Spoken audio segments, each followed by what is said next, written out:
வாக்குண்டாம் நல்ல மனமுண்டாம் மாமலரால் நோக்குண்டாம் மேனி நுடங்காது பூக்கொண்டு துப்பார் திருமேனி தும்பிக்கையான் பாதம் தப்பாமல் சார்வார் தமக்கு. அனைத்துலக ஆன்மீக அன்பர்களுக்கு வணக்கம். நாம் இப்போ இந்த வீடியோவில் பார்க்கக்கூடிய விஷயம் அப்படிங்கிறது மார்ச் மாதத்துக்கு உண்டான ராசி பலன்கள். அதாவது மார்ச் மாதம் இந்த 30 தேதிகளுக்கும் உண்டான 12 ராசிகளுக்கு உண்டான பலன்களை பார்க்குறோம். ஒவ்வொரு ராசிக்கும் செப்பரேட்டாக தனித்தனியாக நம்ம பார்க்குறோம். அதுக்கு முன்னாடி நம்ம இந்த மார்ச் மாதத்துக்கு என்ன சிறப்பு அப்படிங்கிறத நம்ம பார்த்துருவோம். மார்ச் மாதம் அப்படிங்கிறது என்னன்னு கேட்டிங்க அப்படின்னா, முதல்ல நம்ம தமிழ் வருடத்தின்படி மாசியும் பங்குனி, அதாவது மாசியில் 15 தேதிகளும் பங்குனி மாதத்தினுடைய ஒரு 15 தேதிகளும் உள்ளடக்கிய ஒரு மாதம்தான் நம்ம ஆங்கில மாதத்தில் மார்ச் மாதம் அப்படின்னு சொல்கிறோம். இந்த மார்ச் மாதம் எப்படி அப்படின்னு கேட்டிங்கன்னா, குளிர்காலம் முடிந்து கோடை காலம் துவக்கமா அப்படின்ற ஒரு அமைப்பில் வரும். இது பின்பனி காலம் அப்படின்னு தமிழில் சொல்கிறோம். ஆனால் இது கோடை காலமாக தான் நமக்கு தெரியுது. ஏன்னா இந்த பனிக்காலம் முடிஞ்சதுக்கப்புறம் கடுமையான குளிருக்கு அப்புறம் வரக்கூடிய கடுமையான வெயில் காலமாக நமக்கு இயல்பாக தெரியுது. சரி, இந்த மாதத்தில் என்னதான் சிறப்புகள் அப்படின்னு பார்க்கும்போது, இந்த மாதத்தில் தான் ஹோலி பண்டிகையாக இருக்கட்டும், வடநாட்டில் கொண்டாடப்பட ஹோலி பண்டிகை, நம்ம தமிழகத்தில் கொண்டாடக்கூடிய மாசி மகம், அதே மாதிரி மகா சிவராத்திரி, அதே மாதிரி இந்துக்களுடைய எல்லா விதமான பண்டிகை காலங்களையும் இந்த மார்ச் மாதத்தில் நம்ம கொண்டாடுறோம். ஏன் இந்த மார்ச் மாதத்தில் கொண்டாடுறோம் அப்படின்னு நம்ம பார்த்தோம் அப்படின்னு கேட்டிங்கன்னா, வெப்பம் அதிகமாக இருக்குது அப்படின்ற பட்சத்தில் விவசாயம் இதெல்லாம் முடிவு பெற்று மக்கள் ஓய்வாக இருக்கக்கூடிய காலகட்டம். இந்த ஓய்வு நேரங்களில் இறைவனை வழிபடுறதுக்காக, இறை வழிபாட்டுக்காக மட்டுமே நம்ம எடுத்துக்கொண்ட மாதம் தான் இந்த மார்ச் மாதம்.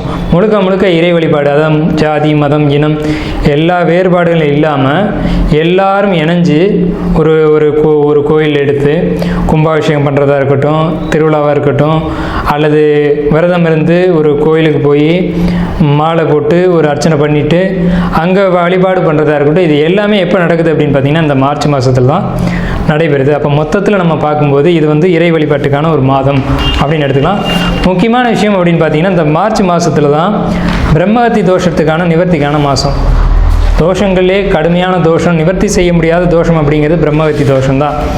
அதுவே இந்த மார்ச் மாதத்தில் தான் நமக்கு நிவர்த்தி செய்யக்கூடிய காலகட்டங்கள் அப்படின்னு வருது.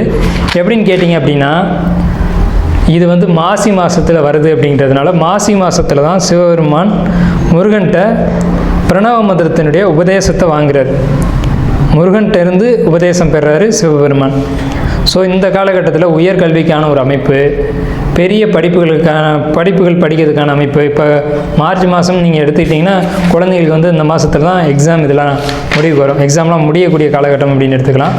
ஸோ இந்த மார்ச் மாதத்தில் படிப்பு, கல்வி, உயர்கல்வி போன்ற விஷயங்களை நம்ம கையில் எடுக்கிறதுக்கும் கலைகளை கற்றுக்கிறதுக்கும் இதுக்கெல்லாம் ஒரு சிறந்த மாதமாக இருக்கும். புதிய கலைகளை கற்றுக்கிறது, மந்திர உபதேசங்களை வாங்கிக்கிறது, அல்லது மந்திரங்களை படிக்கிறது, மந்திர கலைகளை பயன்படுத்துறது, முன்னோர்களுக்கு தர்ப்பணம் திதி போன்ற விஷயங்களை கொடுக்கறது அப்படிங்கிறது இந்த மார்ச் மாதத்தில் தான் செய்கிறது ரொம்ப விசேஷமாக இருக்கும் அப்படின்னு புராணங்கள்லையும் இதிகாசங்கள்லையும் சொல்லப்பட்டிருக்கு.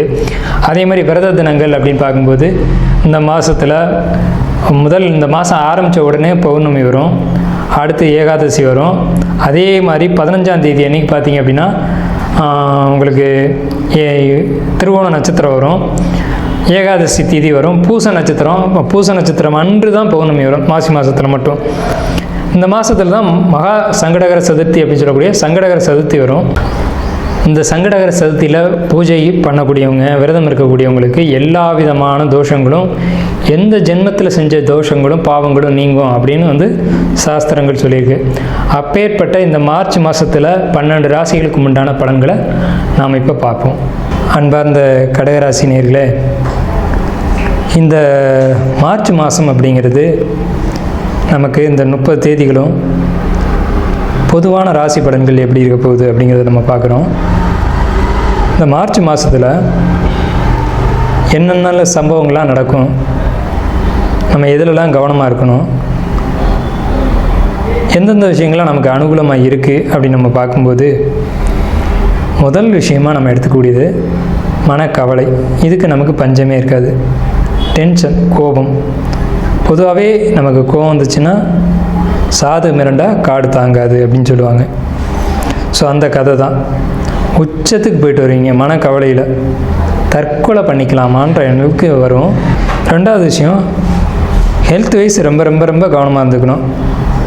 என்ன விஷயங்களில் ஹெல்த் வைஸில் கவனமாக இருக்கணும் அப்படின்னா, ப்ரெஷரு, சுகரு, இது மாதிரியான ஜென்ரலான விஷயங்களாக இருக்கட்டும்.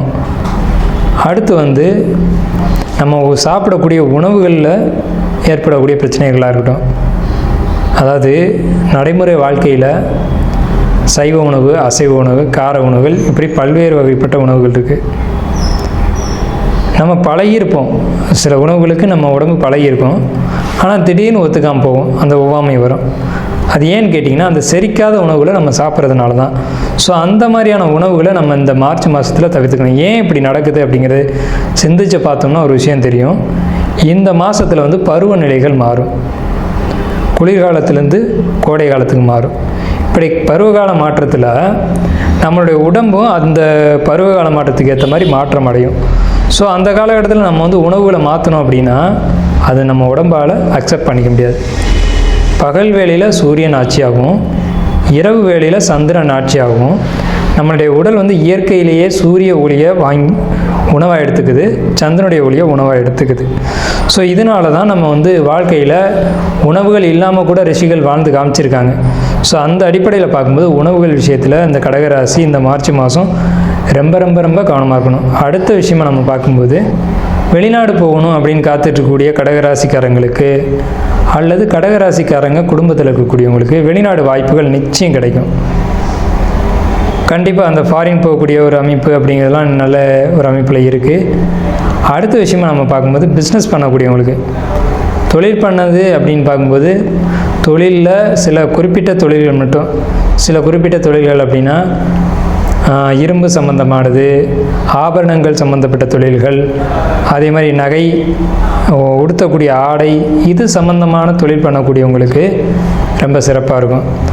அது அழகு சம்மந்தப்பட்ட, ஆடை சம்மந்தப்பட்ட, ஆபரணம் சம்மந்தப்பட்ட தொழிலாக பண்ணக்கூடியவங்க எல்லாருக்குமே தொழில் அப்படிங்கிற ஒரு விஷயம் நல்லாயிருக்கும். தொழில் நல்லா இருந்துட்டாவே மனிதனுக்கு கவலை அப்படிங்கிறது இருக்காது. பொதுவாக சொல்லப்போனால் இந்த மாதம் வந்து உங்களுக்கு கவலை இல்லாத மாதம். நினச்சதை விட வருமானம் அதிகமாக வரும். அந்த வருமானத்தை நீங்கள் சரியான வகையில் பயன்படுத்திட்டால் போதுமானது. கோபமும் வேகமும் இல்லாமல் பொறுமையும் நிதானமாக நீங்கள் எடுத்துகிட்டு போனீங்க அப்படின்னா எந்த ஒரு விஷயமும் வெற்றியை தரும். அடுத்தபடியாக உங்களுக்கு யூக வணிகம் அப்படின்னு சொல்லக்கூடிய திடீர் அதிர்ஷ்டத்தை தரக்கூடிய இன்வெஸ்ட்மெண்ட் அப்படின்னு சொல்லக்கூடிய ஷேர் மார்க்கெட்டாக இருக்கட்டும், அதே போல் சில விஷயங்களை நம்ம இன்வெஸ்ட் பண்ணக்கூடியதாக இருக்கட்டும். ஒரு நிலத்திலே நம்ம போட்டு வைக்கிறோம், இந்த நிலம் திடீர்னு ஒரு விலை உயரும்போது நம்ம வந்து சேல்ஸ் பண்ணிக்கலாம் அப்படின்னு நம்ம சிந்திச்சு வச்சிருந்தோம் அப்படின்னா அந்த இன்வெஸ்ட்மெண்ட் வந்து திடீர்னு நமக்கு வந்து ஒரு லாபத்தை கொடுக்கும். அது எதிர்பாராத ஒரு லாபத்தை கொடுக்கும். இந்த டைமில் நீங்கள் மார்ச் மாதத்தில் அதை பயன்படுத்தி நீங்கள் அதில் பயன்படுத்திக்கலாம். அடுத்து குடும்ப விஷயமாக பார்க்கும்போது, கணவன் மனைவி உறவில் நான் வந்து அழுத்தி சொல்கிறேன், கணவன் மனைவிகளுக்குள்ளே பிரச்சனைகள் வரும்ன்றது உண்மை தான், விட்டு கொடுத்து போகணுன்றது உண்மை தான். எந்த ஒரு இடத்துலையும் பார்த்து கவனமாக பேசணும். இல்லை அப்படின்னா பேச்சினால், வாக்குவாதத்தினால தேவையில்லாத சங்கடங்களை சந்திக்கணும். சொன்ன வார்த்தைகளே நமக்கு பிரச்சனைகளை ஏற்படுத்தும் அப்படிங்கிற ஒரு அமைப்பில் தான் இந்த மார்ச் மாதம் இருக்குது. இடமாற்றங்களை கொடுக்கும். புதிய இடத்துக்கு போவீங்க, இல்லை இடத்துல ஆல்ட்ரேஷன் பண்ணுற மாதிரி இருக்கும். நம்ம வீடை வந்து இடித்து கட்டக்கூடியதோ அல்லது புதிய மாற்றங்கள் பண்ணக்கூடியதோ, அல்லது நம்ம விருப்பப்பட்ட மாதிரி ஒரு ரூமை வந்து ஆல்ட்ரு பண்ணி நம்ம விருப்பப்பட்ட மாதிரி மாற்றிக்கிறதோ, அல்லது வாஸ்து பிரச்சனைகள் இருந்துச்சு வாஸ்து மாற்றினேன் அப்படின்ற மாதிரியான ஒரு அமைப்பு வந்து இந்த கடகராசிக்கு இந்த மார்ச் மாதம் நடக்கும். முதல் 10 தேதி வரைக்கும் மார்ச் மாதத்தில் கொஞ்சம் நெகட்டிவாக இருந்தாலும் கூட இறுதியாக வரக்கூடிய 20 தேதிகளும் உங்களுக்கு ரொம்ப சிறப்பான ஒரு மாதங்களாக இருக்கும். ஆண்களாக இருக்கும் பட்சத்தில் நீங்கள் வந்து வெளியில் செல்லக்கூடிய இடங்களில் இந்த மாதிரியான இடங்களெல்லாம் ரொம்ப கவனம் தேவை. படிக்கக்கூடிய மாணவர்களை பொறுத்த வரைக்கும் படிப்பில் தடைகள் வரும் அப்படிங்கிறது உண்மை தான். 10th 12th படிக்கக்கூடிய மாணவர்கள் படிப்பில் மட்டும் கவனம் செலுத்தினா போதுமானது. டீனேஜ் பசங்க அப்படின்றதுனால இதை தவிர்த்து வேறு விஷயங்களை கவனம் செலுத்தினீங்க அப்படின்னா படிப்பு தடைகளும் இடமாற்றங்களுக்கான சூழ்நிலைகளும் வரும். ஸோ அதை விட்டுட்டு படிப்பில் மட்டும் கவனம் செலுத்துங்க. ஸோ உங்களுக்கு வந்து இது வந்து கோச்சார பலன் தான். 100க்கு 99% இது வந்து சரியான பலன்களை கொடுக்கும். 1% வேணால் உங்களுடைய பிறப்பு ஜாதகத்தின் அடிப்படையில் பலன்கள் மாறுபடலாம்.